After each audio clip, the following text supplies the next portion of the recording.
enkosini ngithonyiwe ngiyacela bakithi onjomane nomakadama abangasekho nabasekhaya komama onoyishada nomajiya beme nami phakathi kwemfulo omkhulu eJerusalem lonyazi lwezulu amen ngiyagijima njengomntwana othunyiwe ivese lodwa ngoba ngiyagijima 109 hlabelelo sabangcwele yena lonke uniphume phamini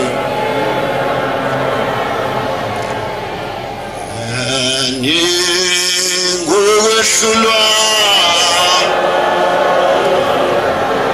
wena imithetho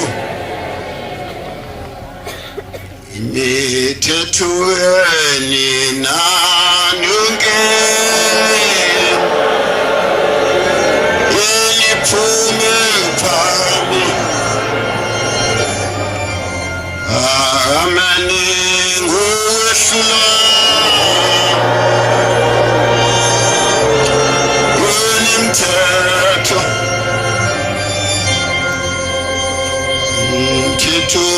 siyawabona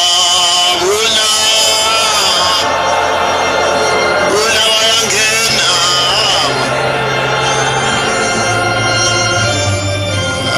abaningi bayayifuna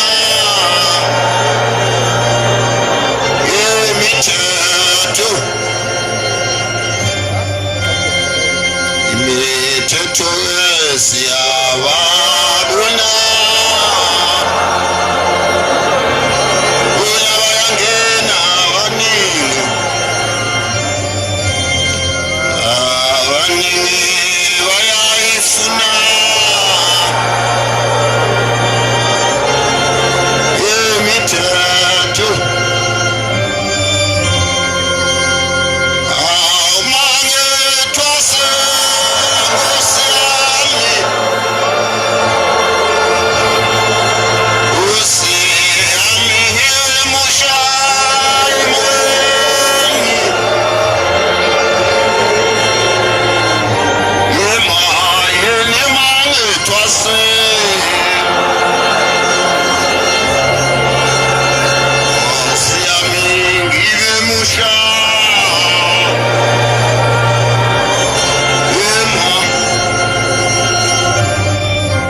inkosi yasePhakameni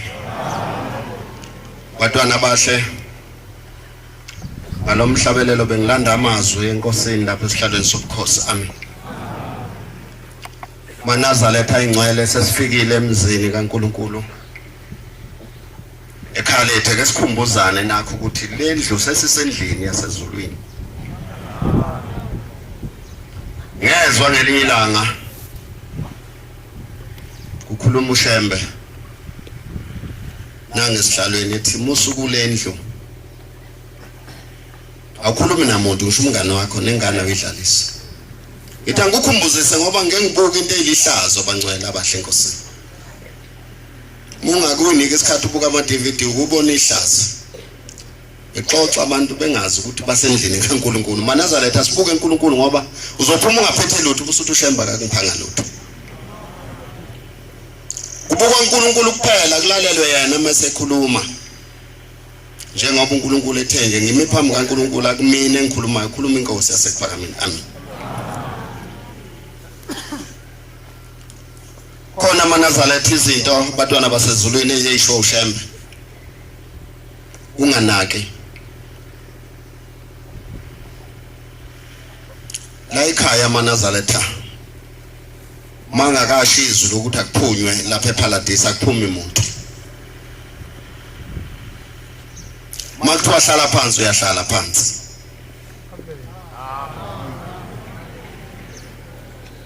Khona igama abangcwele abahle enkosini. Kuthiwa isiqhelo siyayona ingqondo.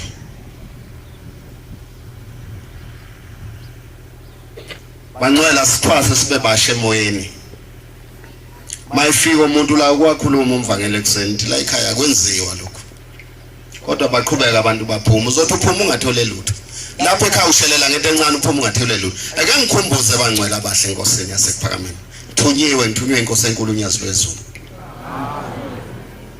Ithi nyanga yezulu ngelilanga kuze isikhathi eManazaretha. Kulesihlalo kuyohlala ingilosi. Yobona inhliziyo yomuntu ngomuntu ngamunye eParadise. Yathi yokubona usuka ekhaya ukuthi uzokwenzani la ekhaya. Yathi yokubona uphuma kini ukuthi uphuma uzokwenzani noma uze kushembe noma uze kubangani bakho. Noma uzokhuluma indaba.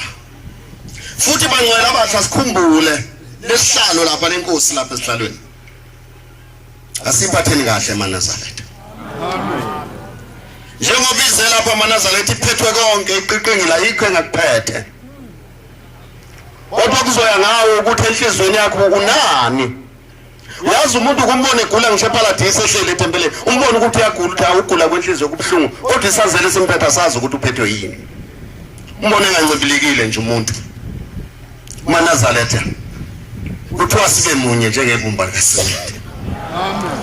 Ake ngikhulume bangcwele ngifamisile ukuyikhuluma le ndaba ukuthi mhla savuma sayenza le ntando yasho ushemba. Akho umuntu ohlupheka emhlabeni. Futhi nokufa Manazaretha kuyobancane phakathi kwethu namhlanje sesifa njengamachwane ezinkukhu lamthuthu. Kungoba Manazaretha ukujwayela isiqhelo siyayona ingqondo.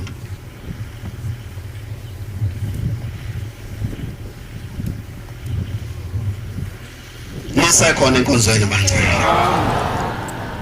Manazaretha singajwayeli Manazaretha. Futhi bangcwele ngoba inkosi yaManazaretha ikhona la emzini wa ekhaya lethu. Ayiphume eManazaretha ngesingalelo suku eyophuma noma abiphuma ngoDisemba iphuma ijabula. Kungabikho into embi sikhuluma endlebeni zayo. Ushembuze lapha ukuthi uManazaretha ufika uthi baba ngisweleni bese kunikeza bese kwemukelisa ngethemba. Lungisa inhliziyo yakho la uhleli khona. Iphuma usulungile. Ngoba inhliziyo yakho uma ungayilungisi la uhleli khona uzophuma ungaphethe lutho. Nkosi yamakhosi. Ngoba ngiyagijima Nkosi yamakhosi ake ngibonge baba. Ngibonga umsebenzi wakho Nkosi. Ngoba Nkosi besole mase awu bangize uguqila ubangisasibonga kuba phambi kwenkosi yamakhosi. Hayi ingane zakho Nkosi yamakhosi njengoba kade ilungisa Nkosi ilungisela ukuthi uyeza. Zithi uyeza umyeni hayi Nkosi yamakhosi ngibonile uthando lwaManazaretha. Siyakuthanda nyazi lwezulu. Amen. Hayi Nkosi yamakhosi siqhamuke uphongolo sigijima kubhekwa kwaNongoma kwamhlabe yalingana Vryheid eDumbe Nkosi eMpumalanga eSwazini. Ulungiselelwa Nkosi yaManazaretha. Nkosi yamakhosi nyazi lwezulu wena Nkosi okwazi ukwabela abantu izibusiso kodwa Nkosi besithi amakomiti Nkosi yamakhosi noyihlalo zawo usihlalo walapha Nkosi ndodana kaMshumayela uthwala umthandeni uDumisa elinda osihlalo Nkosi ogijima inkosi ngekho ukuphumula ngekho isabatha lamahala inhloso yethu inkosi besithi mawufika ungena la ekhaya emzini wakho inkosi busufika uthokoza kodwa sibone inkosi sengathi sibatwana bakho sibone ngathi iyathokoza inkosi yamakhosi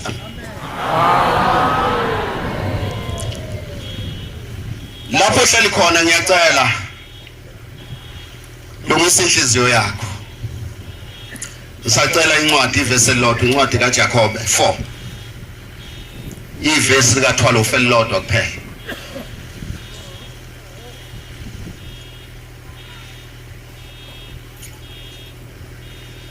munye omisa umthetho nomahluli munye omisa umthetho nomehluli uyena onamandla okusindisa nokubhubhisa uyena onamandla okusindisa nokubhubhisa nanti unyazi lwezulu ungubani wena omahlulelayo omunye na ungubani wena igama lakho noma isibongo sakho ngoba namhlanje yena sazi umkhize siyavuka ngakusasa sungubani ayikukhona into inkosi yamakhosi esingazi baba ukuthi ungasilekelela kanjani ukuthi uhleli nomuntu wazi ukuthi lo muntu umkhize uthuzwa ngelinye ilanga hayi sokubani bani lona umusu uyambingelela bese ethi hayi angiseyena lo muntu ubani okutshenile ethi hayi ngatshenwa umprofeti ngangikhona inkosi yamakhosi ngelinye ilanga ethokozana kufika indoda ngeke ngisho ude yapi iza enkosini uthingo lenkosazana baba ngizoshintsha isibongo kusho ikhehle edala ithi inkosi usishintsha uthini usubani wayesesho yathula inkosi ahleli nje eduzane inikelise yacha inkosi yathi hayi awusisona leso sibongo udlala ngawo umprofeti uyisibongo leso uvele uyisona wazala ubizwa ngaso amen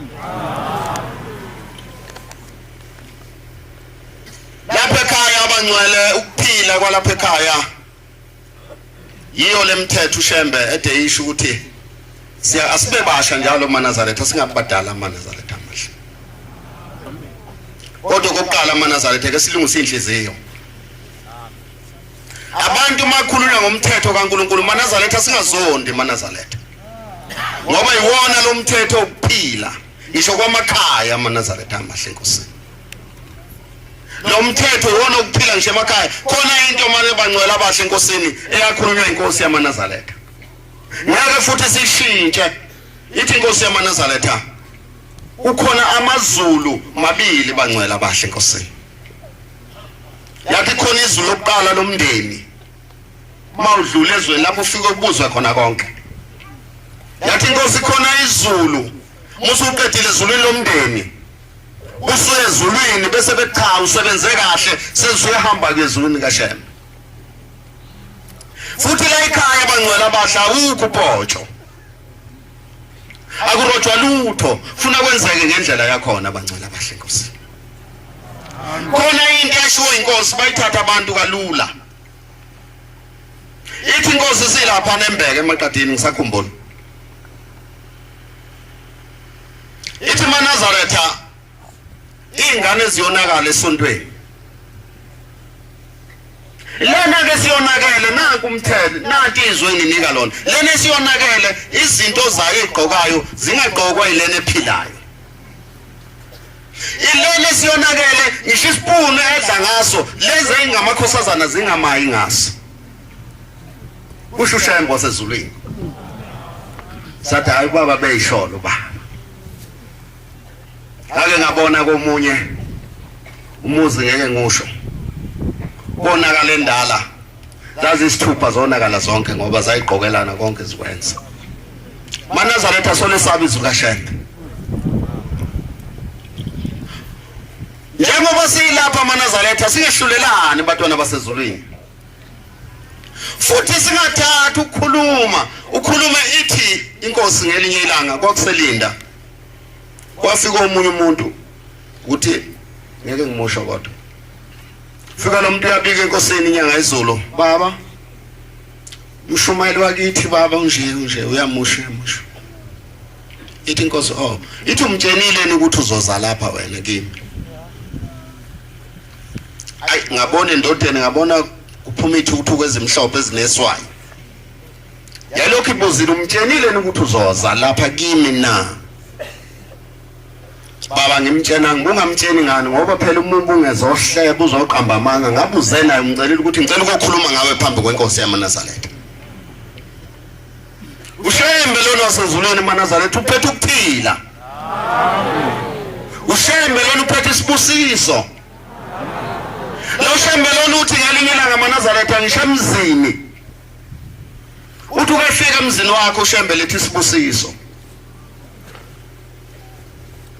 uthi ithi inkosi yamaNazaretha ngithi ngiyafika uthi ngifice emzini wakho kukhona inhlamba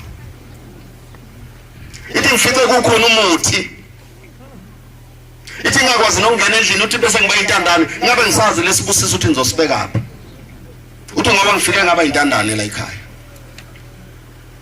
bakhonza abahle enkosini asiphatheni kahle unyazi wezulu eManazaretha ngoba ukhona nje awuzange ngisho ekulaleni kwakhe ephupheni awuzange uliphuphe eManazaretha ke silungiseni bangcwela abahle enkosini yasekuphakameni asilungise asincengane ngiyancenga abafowethu njengoba inkosi ngithume ithi asizoncengana eke sikhulumeni kahle emakholwa ukhona umfundisi eManazaretha abengimcelile wezinkonzo silokhu siphikisana naye siyabuzana naye uthi sisho ngani ukuthi ushembe uyinkosi ngithi mina bese ngithi ngicela ukubuza nisho ngani uJesu ukuthi uyinkosi ethi sisho ngemsebenzi ngithi mina imisebenzi enziwa uJesu ayona ngishikota kumsebenzi esiyenziwa ushembe sisho ngemsebenzi ukuthi uyinkosi sisho ngemsebenzi sisho ngamakhosi ngithi mina enkonzweni yakho mfundisi ukhona nomfundisi noma ibamba ukhona inkosi noma ibamba bukhosi ukhona enkonzweni yakho wathi alikho ngathi ke anikho ke ningaphandle ngithi mina kuyena wozuzobona ekhaya lethu bethu uzoza ngithi mina sisho ngemsebenzi ushembe wazi ukwenza into engekho enzibe khona ngithi ngalinye ilanga ngiyamqoqela ngithi mina ubani ongafika umuntu kuye ethi baba ngizocela izingane zabafana umkamisene izingane ezu8 zamantombazana ngizocela izingane zabafana ifike zibe ngamawele zombili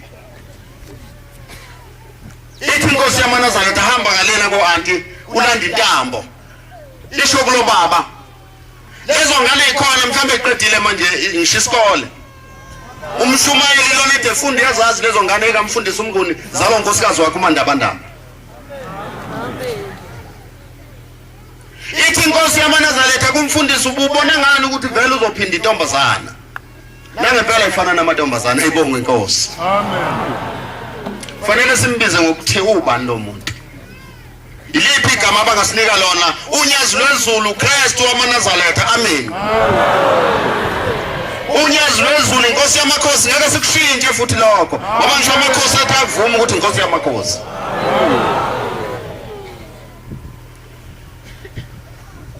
bangcwele abahle enkosini masingake sivume bangcwele sincenge inhliziyo njengoba ngiguqe lapha abanye nje uyasola ngenhliziyo ubaba umnikeleni inkonzo lophuma ungaphethe lutho ngiyatshela uyasola umnikeleni ufanele nike ubani sushembe wena uhlulekile ngisho ukulungisa nje igcekela kini uhlulekile khona izinto zala esontweni ezoyilungisa khona omunye umkhuba engifuna ukukhuza enkosini yamaNazaretha umuntu mase ephethwe efuna into ayifunayo uyombona umuntu sehambe emisa amatshe amhlophe lapha entabeni akatshene emfundisi akatshene emvangela akatshene emshumayeli senza ithempeli laphana mina ngabona eManazaretha ake ngikuxoxele mntwana kaNkulunkulu ukukholwa kwethu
ngahlala kuShembe inyanga ezulu ngangibone izinto ezikhulume nabafundisi ithi yayithi kwenye indawo mayifike yobusisa indawo bisifike yakhe iTemple bisithi umshumayeli nomshumayela akaphathi itshe esandleni nikhona eManazaretha asiyazi lento wenza uvela usuke nje uye entabeni kusuka inhlatsuthi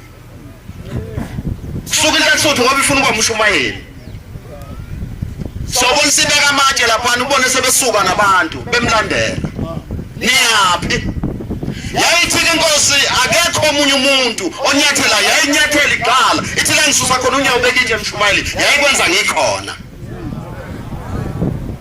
yathi akekho omunye umuntu engimnikele umsebenzi unika umfundisi kuphela yathi ngishiya igama kumina alilandwa umvangeli alilandwa umshumayeli yathi nginika umfundisi kuphela ngoba isandla sami sokuphosa kwenziwani manje khona amathempele Nkosi yamakhosi abekwa ngabavangeli mase libekile bese ethe lakhe akafuna umfundisi kulo ethi ngingayilandela igama sazi ukuthi usuke elilande kanjani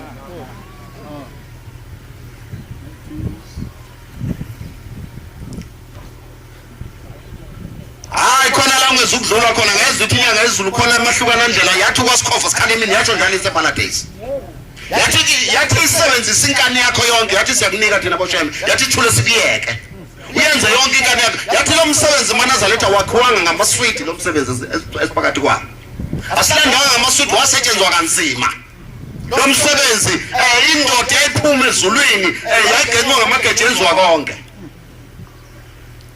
ngisho isomkhulu bakhe abazange akho chaza bake balibamba kuShembe kodwa ufuzo oganga ngalo msebenzi kaBombela asazi noma umuganga lo msebenzi uzosiphatha nesihlange simhlophe uzosithwala ngelila nesihlange simhlophe ngoba kuyaganga ukuthi wekhuzwa umuntu omunye ethi ufuna ukuba umshumayeli akazange bena umshado ngisho wamakati khona umthimba noma isidabana samakati esibhutubhutu azange sibe khona kodwa uthi ufuna ukuba umshumayeli waleli bandla ngenkani ngithi angikhulume phambi kaNkulunkulu isikhathi inkosi enginike sona siyabaleka ake ngibuye emakhaya asiphatheni kahle izulu lomndeni bangcwele abahle Nkosi ikhaya eManazaretha inenkosi yalo eshiwe ngabakubo khona into eyindlela ekhaya bayayazi obaba wayethi umntwana mayisehlelelele kwakulungiswa mashinyane ngoba wayazi uShembe ukuthi ubalekelani leli khaya lomntwana ngoba selonile umntwana wentombazana noma ngabe kuphi nangomthetho wesiZulu ihlazo libi umntwana wentombazana etholela umntwana ekhaya uShembe wenza yonke indlela bangcwele ukuthi lokho eqede kodwa namhlanje yena kulikhuni ngicela ukusho eManazaretha labatwana amakhosazana la ikhazi ingilosi yezwe esho njalo uShembe wathi balungiselela inhlatsuthi yala ekhaya kuphela wathi akabalungiselanga ukuthi ihambe iphume inkosazana iyolanda ingunguluzi bisithi babhadiswa wena ake ngixoxeleni eManazaretha ngelinye ilanga kufika umuntu uzobika baba enyangeni yezulu ingane yami ede ngishadisa umkhwenyana uhambile uthe mayibuya umkhwena wabuya ngebhokisi ithi inkosi yaManazaretha yaphendula yathi etafuleni ishaya itafule ngesandleni ithi beshadele inhlatsuthi yala ekhaya wabunya mathe lobikayo yathi ingane zenu ziyaphuma zazi ukuthi zinengilosi enkulu ka25 nikhona bangcwele wathi ingane zala ikhazi zinengilosi enkulu ka25 zilungiselela ukugana insizwa ka23 enebhuku ka23 gida ku20 emgidini wathi manje le ngilosi iqunukile yabona umuntu ongafanele ukhahlelwe ingilosi umkhwena omntana yathi futhi noma ngaba kahambanga thina abaShembe safika sahamba esidaweni wanela kwaphela umthimba sasethi uqeda uthande endodeni ngoba ihlubukile uShembe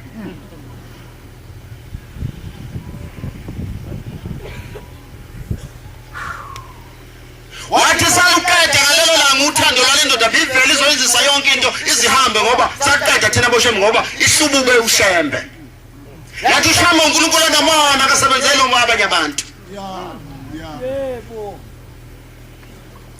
Ngithi wena ongakaphumi musacabanga noma khona busukhohlisane naye. Xolisa nkosazana ka25. Ntombi yenkethelelo inkosi ngiyangibuza inkosi yamaNazaretha. Nithi ungani ningagani? Inkosi inika njalo isibusiso. Nani nizobe khipha isibusiso. Ithi gana intombi zentethelelo. Anifuni ukugana ngomthetho wasekuphakameni. Ninezinto zenu. Fike ingilosi lonto yakho ichithe ngoba yikho. La ekhaya amaNazaretha kusezulwini ngempela kusezulwini la ekhaya. Akalotshwa futhi uhlembe. Ngitshela nawe insizwa uma ucela inkosazana la ekhaya. Ungangenisa umuntu weparadise kanti angisho lutho. Ayitshonto inatsuka ehlasa la ekhaya. MaNazaretha futhi ngake ngezokusho inkonzo enkosini uthingo lwamakhosazana. Inkonzo yayiphethwe umfundisi uNgcobo kwaMthetho niyamazi maNazaretha. Wathi khona indoda ngakube eboshiwe ezulwini yafika yaboshwa wathiwa wafika uthi ushemufundiseni wathi ezulwini lomndeni kwabuka wathiwa ayiyenze kahle. Bese kuthiwa ke ayiye lapho wafika uthi ushembele ezulwini lomndeni wenze kahle ufundiseni lapho ngoba angizange ngibone into inatsuka ehlazo ikhipha emzini wakho. Ingane ikona ingane zonke yena ufundisile. Yaboshwa indoda maNazaretha. Ngangizwe inkonzo iphethe umfundisi uNgcobo.